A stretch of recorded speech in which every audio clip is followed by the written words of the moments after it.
नमस्कार, जोहार। चलिए जानते हैं झारखंड की ताजा खबरों को, लेकिन उससे पहले अगर आपने अभी तक इस चैनल को सब्सक्राइब नहीं किया तो सब्सक्राइब कर लें, जिससे कि आपको झारखंड की ताजा खबर रोजाना मिलती रहे। सबसे पहली खबर, राजभवन मार्च करके बोली माकपा, विपक्ष मुक्त भारत के एजेंडे पर काम कर रही नरेंद्र मोदी सरकार।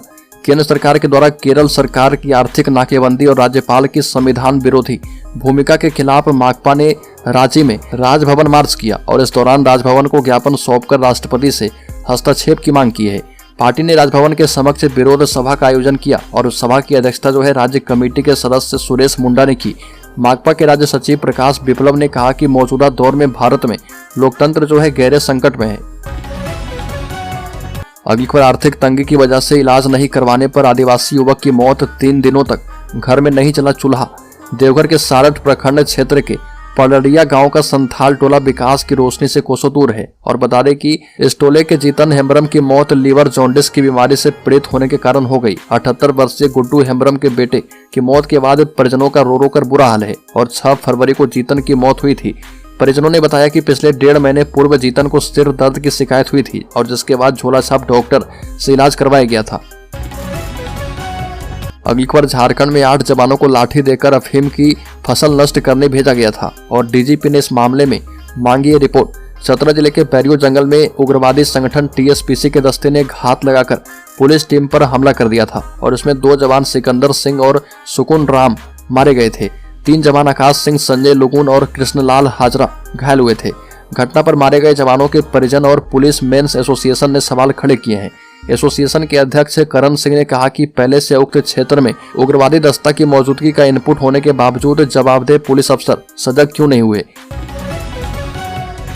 राज्यपाल सीपी राधाकृष्णन ने पूर्व मुख्यमंत्री हेमंत सोरेन की गिरफ्तारी एवं सरकार बनाने के लिए न्योता देने में देरी को लेकर हेमंत सोरेन के गठबंधन के नेताओं द्वारा लगाए गए सारे आरोप को निराधार बताया। साथ ही वस्तु स्थिति की जानकारी देते हुए कहा कि हेमंत सोरेन मुख्यमंत्री पद से इस्तीफा देने राजभवन आने से पहले ही ईडी की हिरासत में थे और ईडी के द्वारा हेमंत सोरेन को राजभवन में गिरफ्तार किए जाने से सिरे से इनकार किया गया। बड़ी खबर, चंपई सोरेन ने लगाया अरविंद केजरीवाल का फॉर्मूला। झारखंड के मुख्यमंत्री चंपई सोरेन ने दिल्ली की अरविंद केजरीवाल सरकार के फॉर्मूले पर चलते हुए राज्य के निवासियों को बड़ी राहत दी है और मुख्यमंत्री ने ऐलान किया कि राज्य के लोगों को 100 यूनिट की जगह 125 यूनिट बिजली फ्री में दी जाएगी। और चंपई सोरेन ने मुख्य सचिव समेत वरिष्ठ अधिकारी के साथ समीक्षा बैठक में ऊर्जा विभाग को इस बारे में प्रस्ताव तैयार करने का आदेश दिया है और एक प्रेस नोट में चंपई सोरेन के हवाले से कहा गया कि उपभोक्ताओं को मौजूदा 100 यूनिट के बजाय 125 यूनिट तक मुफ्त बिजली दिया जाएगा। बड़ी खबर, हेमंत सोरेन की गिरफ्तारी के बाद झारखंड में अब इस घोटाले को लेकर भी बड़ा एक्शन। एक कर्मचारी किया गया निलंबित, अफसर को भेजा गया नोटिस। पूर्व मुख्यमंत्री हेमंत सोरेन की गिरफ्तारी के बाद झारखंड में एक और घोटाले को लेकर बड़ी कार्रवाई की गई। पोशाक घोटाले में चर्चा में आए जिला शिक्षा अधीक्षक संतोष गुप्ता पर अब आरोप लगा है कि उन्होंने अपने चहेते लिपिक से बिना कार्य लिए 41 दिनों का वेतन भुगतान कर दिया और कार्य नहीं लिए जाने के बाद उन्होंने अपने पत्र में भी स्वीकार की है।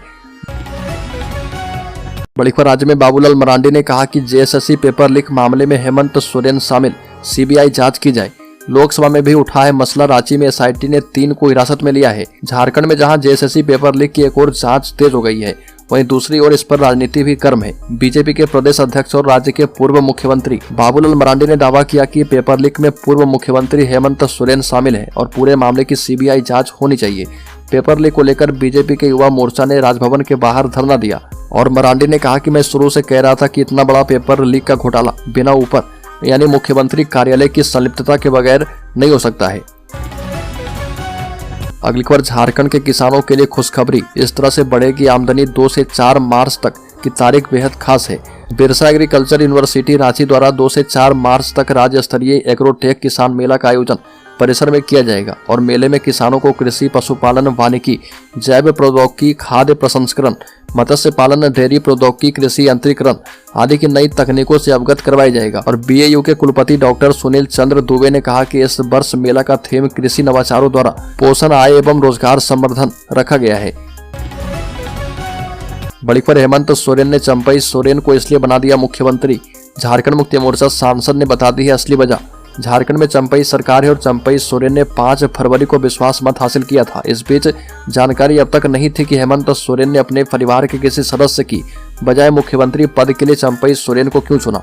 अब झारखंड मुक्ति मोर्चा के सांसद महुआ माझी ने इस बात से पर्दा उठा दिया है और मीडिया से बात करते हुए महुआ माझी ने कहा कि झारखंड मुक्ति मोर्चा एक पार्टी नहीं परिवार की तरह है और कार्यकर्ताओं से लेकर पार्टी में जुड़े तमाम लोग खुद को परिवार का सदस्य मानते हैं और इसीलिए हेमंत सोरेन ने चंपई सोरेन का नाम इस पद के लिए प्रस्तावित किया और ये भी कहा कि चंपई अपनी सभी जिम्मेदारी को बहुत ही कुशलता से निभाते हैं।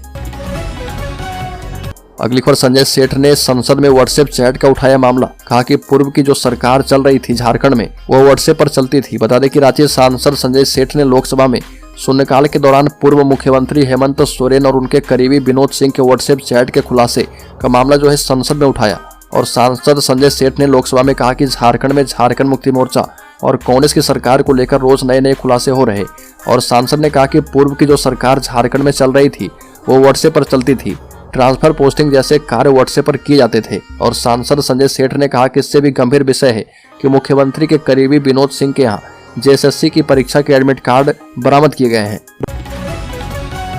बड़ी खबर, राष्ट्रीय अन्वेषण अभिकरण एनआईए ने 2020 में झारखंड के तेतरिया खाड़ में कोयला खदान पर हमले से जुड़े एक मामले में बिहार में कई स्थानों पर छापेमारी की है और आरोपी के कब्जे से 1 करोड़ रुपए बरामद किए गए हैं। एक अधिकारी ने जानकारी दी और संघीय एजेंसी के एक प्रवक्ता ने कहा कि भागलपुर और पूर्णिया में 2 स्थानों और मधेपुरा में एक स्थान पर छापेमारी के दौरान 1 राइफल, 1 पिस्तौल, 5 मोबाइल फोन, 1 हार्ड डिस्क, आपत्तिजनक दस्तावेज और गोला बारूद बरामद किए गए हैं। यह मामला दिसंबर 2020 में मूल रूप से झारखंड के बालूमाथ पुलिस थाने में दर्ज किया गया था। कोयला खदान पर हुए हमले में आतंकवादी गिरोह के सहयोगी सुजीत सिन्हा, अमन साहू और अन्य शामिल थे। बड़ी खबर, हेमंत सोरेन की गिरफ्तारी में राजभवन की कोई भूमिका नहीं। बता दें कि उन्होंने खुद अपने त्यागपत्र में कहा कि वह ईडी की हिरासत में है और मुख्यमंत्री के पद से इस्तीफा दे रहे। राज्यपाल ने कहा कि ईडी अधिकारी ने मेरे प्रधान सचिव डॉक्टर नितिन मदन कुलकर्णी को फोन पर कहा था कि इन्होंने मुख्यमंत्री हेमंत सोरेन को गिरफ्तार कर लिया है और वो इस्तीफा देना चाहते हैं। इसके बाद मुख्य सचिव एल खियांगते ने भी मेरे प्रधान सचिव को फोन कर बताया कि हेमंत इस्तीफा देना चाहते हैं। मुख्यमंत्री कार्यालय से भी जानकारी आई और इसके बाद हमने हेमंत सोरेन का 3 घंटे तक इंतजार किया और मुख्यमंत्री कार्यालय की ओर से कहा गया था कि मुख्यमंत्री के साथ 2 अन्य मंत्री भी आएंगे। बड़ी खबर, पेपर लीक मामले में जेएसएससी ने कार्मिक सचिव एवं डीजीपी को लिखा पत्र, सभी तथ्य की दी है जानकारी। झारखंड कर्मचारी चयन आयोग ने सामान्य स्नातक योग्यताधारी संयुक्त प्रतियोगिता परीक्षा 2023 के पेपर लीक मामले में कार्मिक सचिव और डीजीपी को पत्र लिखा है। जेएसएससी की ओर से प्रभारी सचिव मधुमिता कुमारी ने पत्र में परीक्षा से संबंधित सभी तथ्य की विस्तार से जानकारी दी है और इसमें कहा गया कि पेपर लीक के आरोप में 28 जनवरी को संपन्न तीनों पेपर की परीक्षा रद्द कर दी गई है एवं 4 फरवरी को होने वाली परीक्षा स्थगित कर दी गई है और इस मामले में परीक्षा के जिला समन्वयकों, जिला उपायुक्त से कई बिंदुओं पर रिपोर्ट मांगी गई है। बड़ी खबर, मुख्यमंत्री चंपई सोरेन ने दिया निर्देश, कहा कि उपभोक्ताओं को बालू आसानी से उचित कीमत पर देने के लिए खान विभाग मॉनिटरिंग करे। मुख्यमंत्री चंपई सोरेन ने प्रोजेक्ट भवन में खान एवं भूतत्व विभाग के द्वारा संचालित योजनाओं की समीक्षा की और मुख्यमंत्री ने बालू घाट ऑक्शन की जानकारी ली है। साथ ही अधिकारी को निर्देश दिया कि उपभोक्ताओं को बालू आसानी से मिले और उचित कीमत पर उपलब्ध करवाने के लिए निरंतर मॉनिटरिंग करने का निर्देश दिया गया है और ये भी कहा कि बालू घाट की टेंडर प्रक्रिया में कोई बाधा उत्पन्न हो रही है तो उसका निराकरण जल्द कर लें। बड़ी खबर, राज्य में डुगडुगी बजाकर गांव-गांव में भ्रमण करेगा हेमंत सोरेन का संदेश रथ 11 से होगा शुभारंभ। जमशेदपुर के पोटका तेतला स्थित इंपेरियल रिसोर्ट में पोटका डुमरिया एवं जमशेदपुर प्रखंड की संयुक्त बैठक हुई है और बैठक की अध्यक्षता पोटका प्रखंड अध्यक्ष सुधीर सोरेन ने की है। बैठक में केंद्र सरकार के इशारे पर हेमंत सोरेन की गिरफ्तारी का आरोप लगाकर कड़ी भर्त्सना करते हुए पूरे प्रकरण का पर्दाफाश करने का निर्णय किया गया है और बैठक में निर्णय किया गया है कि झारखंड मुक्ति मोर्चा के द्वारा केंद्र सरकार के षड्यंत्र का पर्दाफाश करने के लिए गांव-गांव में डुगडुगी बजाकर एलईडी युक्त हेमंत सोरेन का संदेश रथ घुमाया जाएगा और 11 फरवरी से इसकी शुरुआत की जाएगी। बड़ी खबर, ईडी को जमीन घोटाला मामले की जांच में एक नया कनेक्शन मिला है। ईडी ने 29 जनवरी को पूर्व मुख्यमंत्री हेमंत सोरेन के दिल्ली स्थित आवास पर छापेमारी की थी और आवास से ईडी टीम ने एक BMW कार और 36 लाख रुपए बरामद किए थे। ईडी को जांच में अहम जानकारी मिली है कि जब्त कार पूर्व मुख्यमंत्री हेमंत सोरेन की नहीं बल्कि कांग्रेस के राज्यसभा सांसद धीरज साहू की है और कार का रजिस्ट्रेशन राज्यसभा सांसद धीरज साहू के मानेसर हरियाणा स्थित घर के पते पर है। बड़ी खबर, राज्यपाल CP राधाकृष्णन ने राजभवन में मीडिया से कहा कि हेमंत सोरेन की गिरफ्तारी से लेकर चंपई सोरेन को सरकार बनाने में हुई देरी में उनकी कोई भूमिका नहीं। लोकतांत्रिक मूल्यों और संवैधानिक प्रावधानों का पालन किया गया। इसमें थोड़ा वक्त लगा क्योंकि कानूनी सलाह लेना भी जरूरी था। गवर्नर ने कहा कि बिहार और झारखंड की राजनीतिक परिस्थिति अलग अलग थी और यह भी बताना चाहता हूं कि हेमंत सोरेन के राजभवन आने से पहले ही ईडी ने सूचित कर दिया था कि उन्हें अरेस्ट कर लिया गया है। हेमंत सोरेन ने अपने इस्तीफे में इसका जिक्र किया है और मुख्य सचिव ने भी फोन किया था। राज्यपाल से जब पूछा गया कि बिहार में नीतीश कुमार के दावे के साथ राज्यपाल ने तत्काल सरकार बनाने के लिए आमंत्रित किया, चंपई सोरेन को बुलाने में राजभवन 26 से 27 घंटे क्यों लगा दिया, तो राज्यपाल ने कहा कि बिहार और झारखंड की राजनीतिक परिस्थिति अलग थी। नीतीश कुमार को ईडी ने गिरफ्तार नहीं किया था, 2 दिन तक गायब नहीं रहे थे और इसलिए कानूनी सलाह लेना उचित समझा। बड़ी खबर, झरिया मास्टर प्लान के रिवाइज पैकेज को इसी माह के तीसरे सप्ताह में कैबिनेट से मिल सकती है मंजूरी। पीएमओ को सारे कागजात सौंपे गए। भूदशान एवं अग्नि प्रभावित क्षेत्र में रह रहे रैयत एवं गैर रैयत परिवारों के लिए तैयार झरिया मास्टर प्लान के रिवाइज पैकेज को इसी महीने के तीसरे सप्ताह में कैबिनेट की मंजूरी मिल सकती है और इसे लेकर कोयला मंत्रालय और पीएमओ को रिपोर्ट सौंपी गई है।